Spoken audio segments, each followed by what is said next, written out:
Hello, everyone out there. Welcome back to Matt for Teachers. I am Mr. Shervin Ilbig, and today I have the honor to sit with two amazing role models of mine, Master Steve Sexton and Sensei Benny the Jet Urquidez. And basically, today is going to be a day that we kind of open the conversation and ask these two amazing gentlemen in the industry who their role models were when they were coming up and maybe now. So I'm going to start out with Grandmaster Steve Sexton. Mm-hmm. Who were some of your role models? I only had two, and I always liked the fighting aspect of things. My two role models growing up were Muhammad Ali and Benny the Jet. And inside and outside of the ring, I liked the way they handled themselves, the way they believed in what they believed and stood up for what they believed, and had incredible talent, just incredible talent. That's awesome. And it's amazing because when you're talking about that, you're talking about the heart of the person as well. Correct. Yeah, absolutely. Sensei Benny, who would you say some of your role models are? Well, first of all, thank you very much, and I know I'm going to have to pay big time for that one. But, it's truly this country, we all need role models, and that's what this country was made out of, that we find heroes, and those heroes that we, sometimes you actually will be walking by and you're the only one that heard it. Did you hear what he said? Did you hear what she said? And everybody's saying, what? Yeah, what? But what happens when we find role models that actually make sense to us first? Yes, sir. But most of all, feel right to us. Talking to the voice of your soul. And when it feels right to you, it's saying, talking to me. And when you find that role model that's talking to your soul, you tend to gravitate toward that person and you start to look. My mother was one of those. My mother, very spiritual. My mother was a professional wrestler and my father was a professional boxer. And my father was very external, very physical. I sit next to him, he slapped me on the head, watch this. I said, dang, okay. But my mother, I would turn around and go in the kitchen. My mom would, hug me. Like the yin and hold yang. on to me, yeah. She would hold me and say, and she would tell me, my father, my father loves me, but that's how he shows his love. He doesn't know how to verbally, so he does it in that way. And so my mother was one that always taught me internal understanding between male and female energy and certain things, why we do the things we do. At the time, I was too young to understand what she was saying. And she was telling me about a lot of internal. And my mother was really, truly a hero, right? To this day, she is not with us, but she's with me. As I can see you both and hear you both, I can hear her. Absolutely. And I can see her both, just like if it was yesterday. So I am, my mother, I have to say, she is, and I believe me, I had some great teachers. I had some great teachers back in the late, the late 50s. Can you name some of your teachers just for everyone out there to hear? I mean, well, basically I started with Birozaki, but before him, it was a Japanese instructor, and right off, I can't remember his name right off the hand, but he taught me, he taught me judo back, and so I was competing judo in '59 and so forth. I was competing, and all the way up until '63, I started with Kempo Karate with Birozaki. And then from there I went with Birozaki was amazing, only because he kept me in line. I mean, I watched a lot of mirrors, man, and watched a lot of it, only because I was always in trouble, But Mr. Parker was one, when I first met him, that was in '64, and that's when I actually saw Bruce Lee at the internationals. And in that, I started, he would teach me and say things to me that it would stay with me, but it would go over past me. Yeah. And I would go to my mom. Mom, what does this mean? You know, Mr. Parker said this, and she would explain to me, but internally. And I said, oh. So then I go back. And a lot of the times that my mother would tell me, I didn't understand until I heard Bruce Lee talk about the internal power, a four-finger power strike and so forth.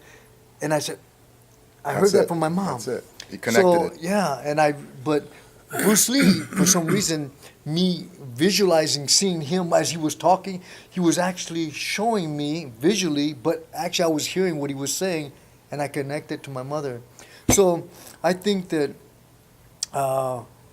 there was a connection and opened my ears even more to my mother by what she was telling me, because she was talking about the emotional vibration aspect of people, especially women. And I didn't understand why, but I understand because my sister Lily, if you ever met my sister Lily and watched her, I should say I know you have, Yes. and she was the first one to actually, she held titles in martial arts, but she held titles, the first woman to fight in boxing and to have the first boxing title and the first kickboxing title, first woman. That's awesome. But she also was teaching me internal, and I couldn't understand why they were teaching me. I'm 10 years old. I'm thinking, why are they telling me this? My sister and my mother telling me to go get manicures and pedicures. I was so embarrassed. But this is kind of insane. I'm thinking, why are they telling me that?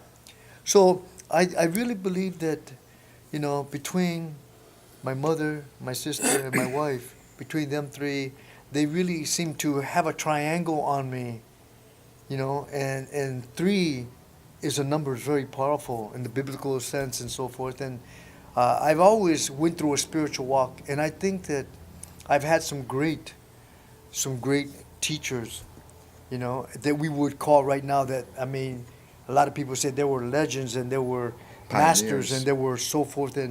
But the masters that I know back then are not the masters I know today. Interesting. And the masters I know back then truly talked about internal warfare, mentally, physically, spiritually, character-wise of that. They all talked that way. And so there were some great mentors for me. And traveling around the world, fighting the best, I had a chance to meet the best of their best. Hey, and they called them masters. But I tell you what, even though they had an interpreter, and when you have an interpreter, there's always a trans gap in yeah, that. There's a little gap. And so, but I had some great mentors back then, even though I didn't understand a lot of it. But what they told me, but it was awesome. And Might I interject here? Yes, absolutely. Here's a perfect example of mentors and looking up to people. Sensei and I had a talk one time, quite a while ago. And this is the kind of person he is that most others are not. Remember him telling me he woke up one morning and said to himself, he had the PKA lightweight championship at the time, I think. And woke up one morning and said, how can they call me champion of the world if I'm only fighting people from the United States, right? And so he relinquished that title, set out on a journey to fight the best in the world.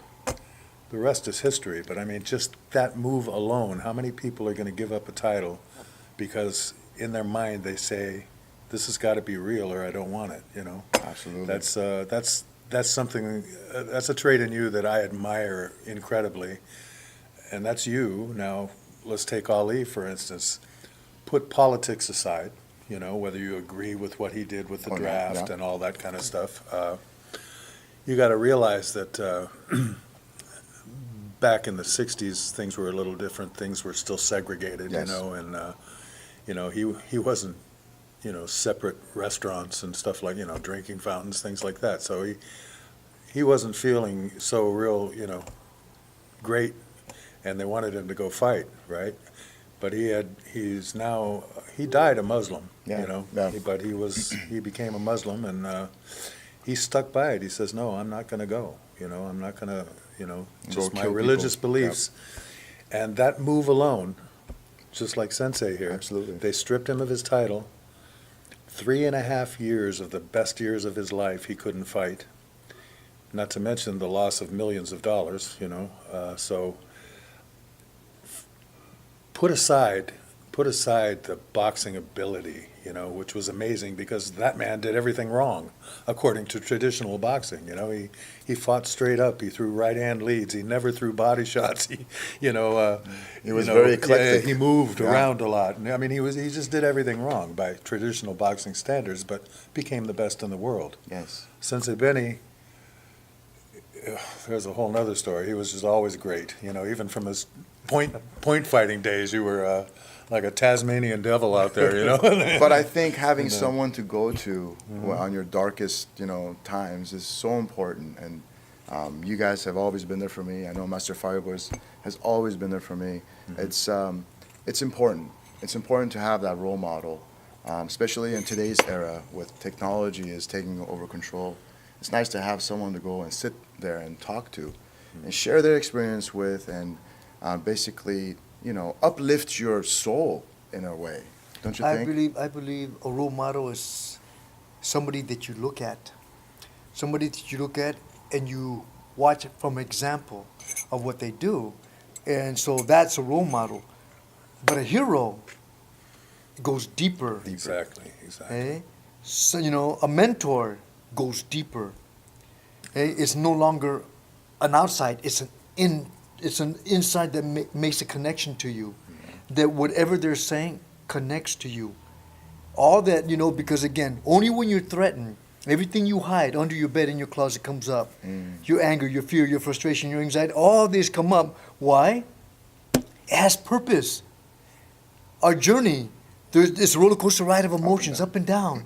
It has purpose. So when the darkest, shows up, most people will run from it. I said, don't run from your blessing. It has purpose. It's there for a reason. And it's not like, okay, well, all the bad things happen. Well, there's a reason for that. I'm gloom and doom. There's a reason for that. I said, you know what? It gives opportunity. It gives you an opportunity to do something about it. It gives you an opportunity to stand up. When you get knocked down, it gives you an opportunity to get up or stay down. It's your choice. But the journey is about that. It's about choice and the choices that we make. And you know what? There's never a bad choice. If I did a choice and didn't turn out right, it's my choice and it's my learning. So how can it be wrong? Wrong. Right? Right. You say, well, that was wrong. I said, you know what? What's wrong is when I feel bad about something I did. I'll give you an example. Somebody challenged me in the street when I was younger. Boom, I hit him, dropped him, this and that. And I walked away. Didn't feel good about it. But I was there saying, next time you open your mouth, next time you swing at me, think about it. The next time you do it to somebody else. But I walked away not feeling good about it.